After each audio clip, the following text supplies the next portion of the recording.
Are you angry? Oh, yeah. Oh, I'm totally mad. There's no reason for it. This is absolute stupidity. This is a man-made crisis caused by Donald Trump, period. Trump says, be patient. The farmer's going to be better than ever. Well, you better hurry up. This is the first time in my life farming that I still have crop in my bins that I can't sell. Basically, what we're getting out, a bushel of corn or a bushel of rice, would be like you making $5 an hour and trying to pay your bills at home. Mexico and China are the two biggest rice buyers for the United. They buy more rice off of us than anyone, and when they stop buying rice, we have nowhere to go with the rice. It won't be a trickle down effect. It will be like flushing a toilet if the ag industry collapses. Totally 100% dependent upon the Lord Jesus Christ. I surrender it to Him. Gas is up, diesel is up. It's all coming down as soon as the war's over. Well, 70% of farmers say they can't afford fertilizer. What's your message? The farmers are doing very well. Let me ask you, what is your message to farmers, many who support you, but who say they're struggling? Who say they're struggling? Because there's nobody been better to farm. He is not helping the farmer. I mean, we farm about 3,500 acres. We are going to be so far in the red. We've got a real disaster with this tariff deal. I mean, for the first time in 20 years, China's bought 0 soybeans and 0 new crop corn out of this country, from 12 billion to 0. When are you going to stand up for us instead of kissing his ass for these trade deals? Y'all notice all these cattle ranchers up in arms today? They are suddenly mad because the beef market has dropped since Trump is talking about some Argentinian beef. Oh, now they're upset. Now they want to talk about save the American farmer, right? See, this is what happens when racism runs the economy instead of logic. They voted for a man who sold them a fantasy that their white skin was going to be economic policy, and that somehow legislating harm and voting for harm towards black, brown, and immigrant communities was going to bring back the good old days, right? When America was great. But here's the gag. Capitalism don't love y'all either, boo-boo. See, Trump is not loyal to the American farmers like y'all thought he was. He is loyal to profit margins. What happened to all that? Oh, he's a businessman. He's a businessman. Y'all were excited about that. And if it's cheaper to import beef from Argentina than to pay y'all's fair rate in Texas, Kansas, Ohio, wherever, then baby, he's gonna sign and seal that deal and watch y'all's family farm fold like a cheap lawn chair at the county fair.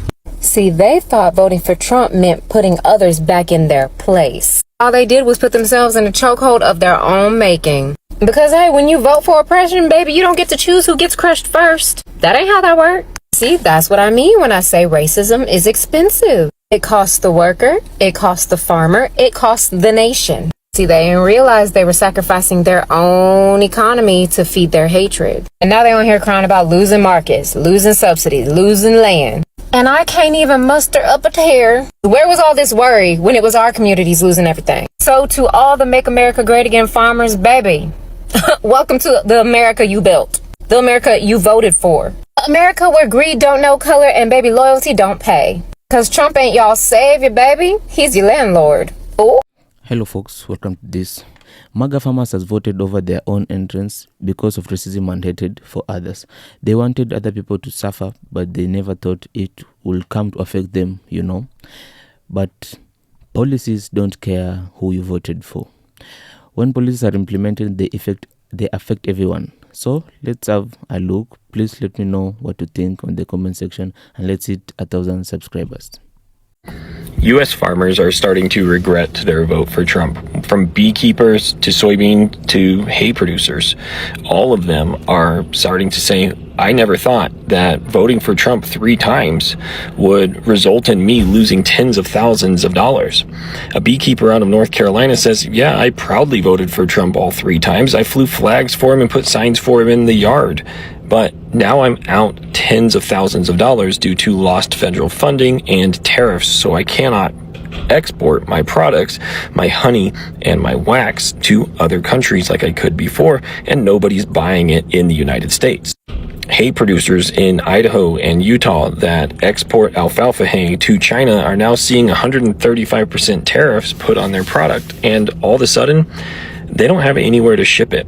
They held it all winter in hopes of sending it off to China in the spring, and now China's not willing to buy.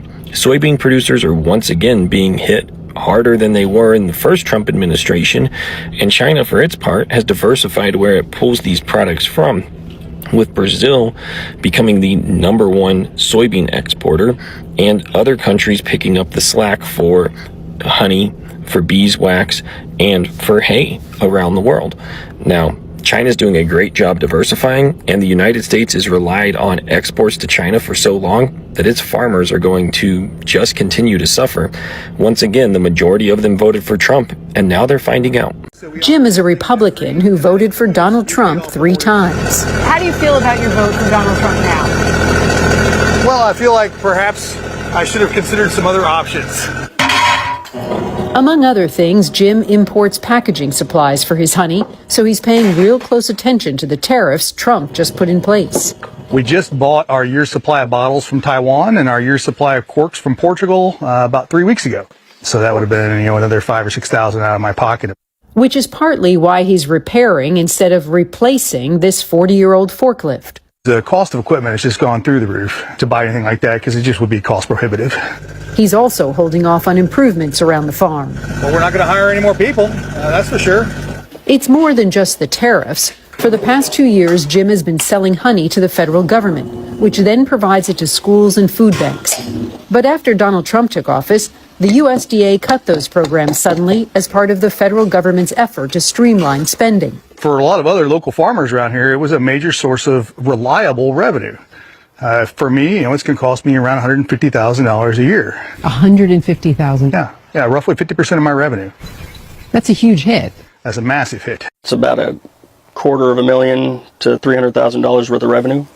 Just left to rot. Yeah, which is one thing, but it's also lost revenue for the workers that would have been able to pick them had they been here. Oregon farmer Ian Chandler says about half his usual crew didn't show up this season, leaving him scrambling to backfill dozens of positions. You're calling them, I assume, individually and saying, what's going on? Yes. And so what are they telling you? Well, in the beginning of the season, it coincided, unfortunately, with a lot of really strong immigration enforcement down in Southern California, where our workforce comes from. And that kind of had a chilling effect on people wanting to move.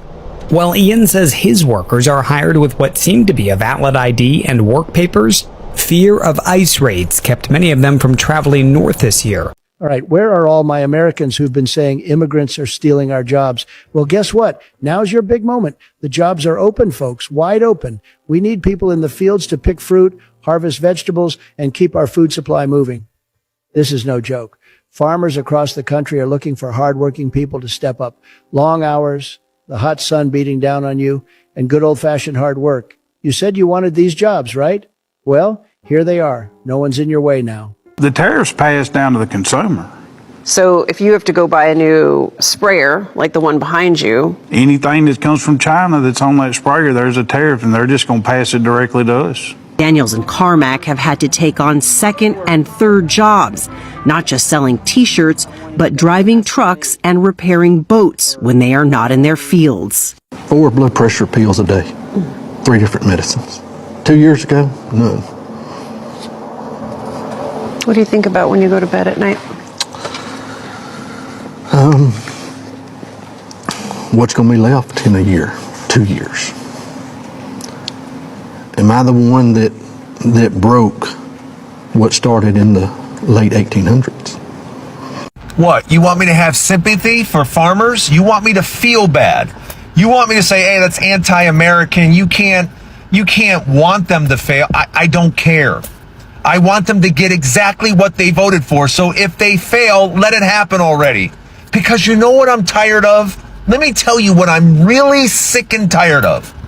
I am sick and tired of Democrat presidents getting into office, fixing stuff, and then we go, oh, let's try a Republican again.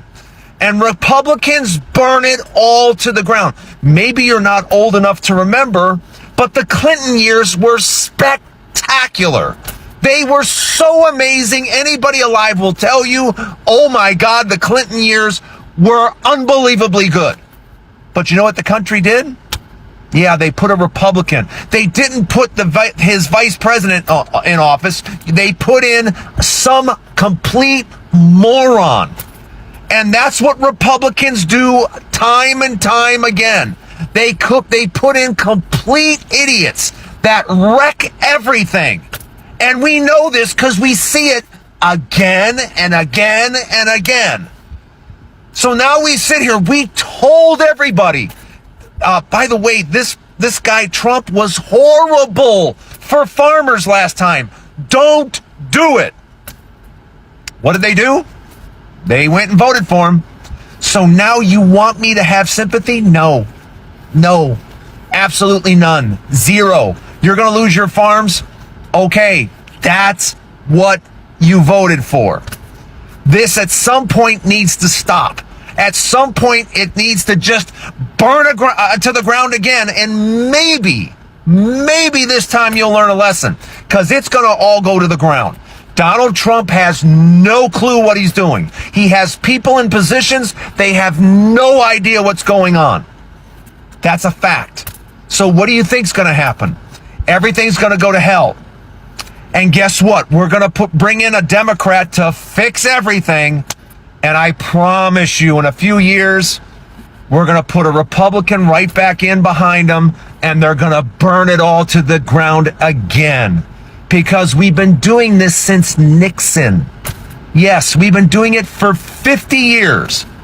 And tell me, why would we change now? So let me get this straight. In Mississippi, farmers are about to let food rot. And not because nobody's hungry, but because nobody wants to buy from America anymore. So down in the Mississippi Delta, they're talking about letting rice crops rot. And not because the soil gave up. It's because there's nowhere to sell this stuff. Why? I know you're not asking why. Because America picked a trade war, slapped tariffs on everything breathing, and then acted shocked when China said, okay, cool, we'll just shop somewhere else. It's like throwing a party, but insulting every guest at the door. And then standing in an empty living room and ask why nobody showed up. And now those same farmers that had their hands out for our taxpayer dollars are just going, we'll just let those crops rot. Rice, food, they're just going to let it rot. And here's the part nobody wants to say. The squeeze on family farms did not happen by accident. This is the long game. Family farms are going to get choked out until Big Ag can swoop in and buy up your family farm. They're going to cash the government checks, and then they're going to call it efficiency. That's not farming. That is foreclosure with overalls on. I just thought that American farmers were going to pull themselves up by their bootstraps because that's what they had been talking about the whole time. There are a lot of people who are very concerned out there who voted for this administration. But, you know, they wrote it all down in Project 2025. I guess we should have paid a little closer attention to what was in that.